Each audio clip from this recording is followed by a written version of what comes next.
One morning, nothing crashes, but everything feels different. Your phone loads slower than usual. The internet drops for a few seconds, then comes back, weaker. A shipment that should arrive this week is delayed again. A simple repair suddenly takes twice as long. No headlines, no warning. Just small disruptions everywhere. And over time, those small disruptions begin to stack. The question is, what has changed? Because systems like this don't fail on their own. Sometimes, the shift doesn't start here at all.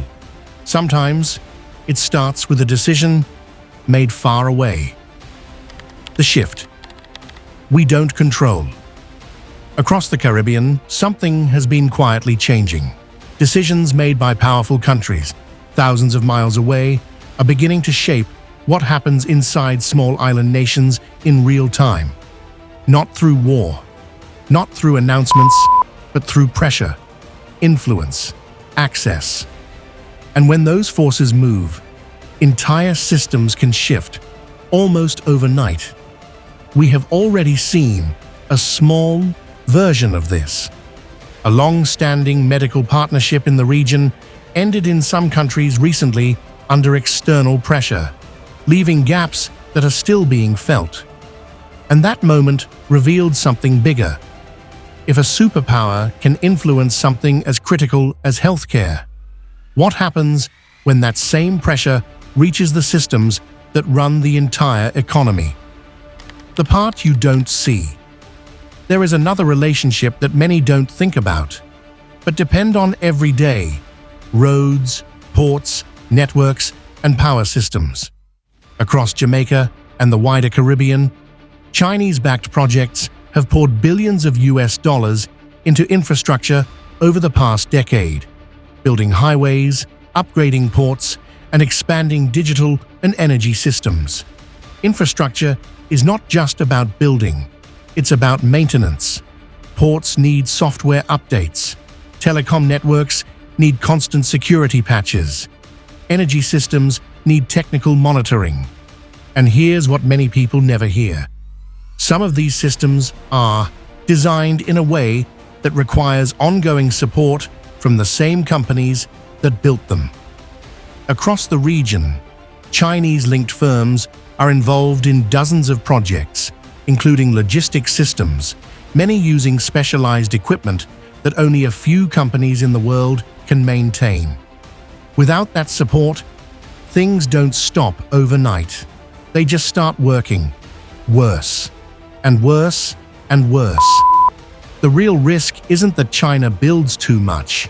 The real risk is what happens if it suddenly stops. Because unlike the Cuban doctors who provided services, China's role is built into the structure of the economy itself. Ports, digital networks, energy systems, transport corridors.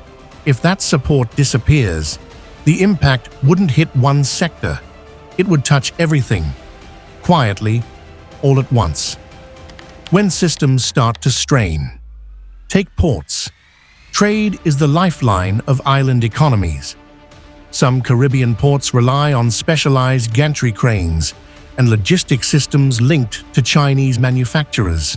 Experts estimate that disruption at a major hub like Kingston could create ripple effects costing over $100 million per day in regional trade impact. Not a collapse, but delays, longer waiting times, higher shipping costs, more expensive goods. Now think about telecommunications.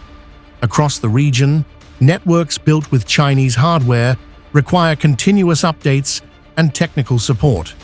Without that support, networks don't suddenly fail. They degrade. Slower speeds, security risks, unreliable service. Again, not dramatic, but constant. Now we come to the part that shapes everything else. Debt. China has become one of the largest creditors in parts of the Caribbean and Latin America. In some cases, countries have borrowed amounts reaching double-digit percentages of their national income, like Suriname, where exposure has been estimated at over 14%, of GDP. These agreements are complex. Some are tied to future exports. Some require cash reserves to be held externally. Some limit how debt can be renegotiated. And here's the key point. If a partner leaves, the debt does not. Payments remain, and pressure builds, on governments first, then on people. The trade connection. Now, zoom out. In 2024 alone, the Caribbean imported roughly $286 billion in goods from China, while exporting significantly less in return. That gap matters because it shows how deeply the region depends on that flow of goods: phones, appliances, construction materials, machinery. If that connection is disrupted, supplies slow, prices rise, projects stall, and at the same time, China is a major buyer of raw materials from the region. So, if demand drops, revenue drops too. The global reality. What makes this situation even more complex is this. The Caribbean is caught between powerful global forces. The recent pressure that ended Cuban medical programs shows how influence works. It doesn't always come with force. Sometimes it comes with restrictions, access, and leverage. And small countries often have limited room to resist, which means decisions are not always just local, they are global. So, if one partner steps back, can another step in? Not quickly. Large infrastructure takes years to build. Technical systems require specialized expertise. Financing takes time. Even when alternatives exist, they often move slower and operate differently. That creates a gap, and gaps in systems like these are expensive. The real risk: not collapse, but pressure. The biggest misunderstanding is this. People expect collapse, but that's not how it works. The real risk is pressure. Gradual, persistent, hard to reverse. Things cost more, services slow down, opportunities shrink, and over time, that pressure reshapes everyday life. Not in one moment, but in hundreds of small ones. Bonus facts. Here are 4 things that rarely make the headlines. First, China now accounts for over 20% of imports in parts of the Caribbean region. Second, some of the world's most advanced port cranes are produced by a single dominant manufacturer, making replacements difficult in the short term. Third, modern telecom and energy systems depend heavily on continuous software updates, not just physical hardware. And fourth, after major disasters, it is often foreign technical teams, not local ones, that restore critical infrastructure systems. This isn't just about China, and it's not just about the United States. It's about something deeper.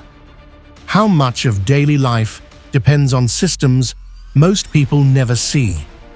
We have already seen what happens when one partnership ends, but this would be something else. Because when a superpower walks away, it doesn't always leave noise behind. Sometimes it leaves silence. And that silence can be dangerous. It triggers fundamental changes. If this opened your eyes to how deeply global systems shape everyday life, please subscribe to this channel, Impacting Jamaica, for more stories that connect Jamaica, the Caribbean, and the world through facts, history, and real impact.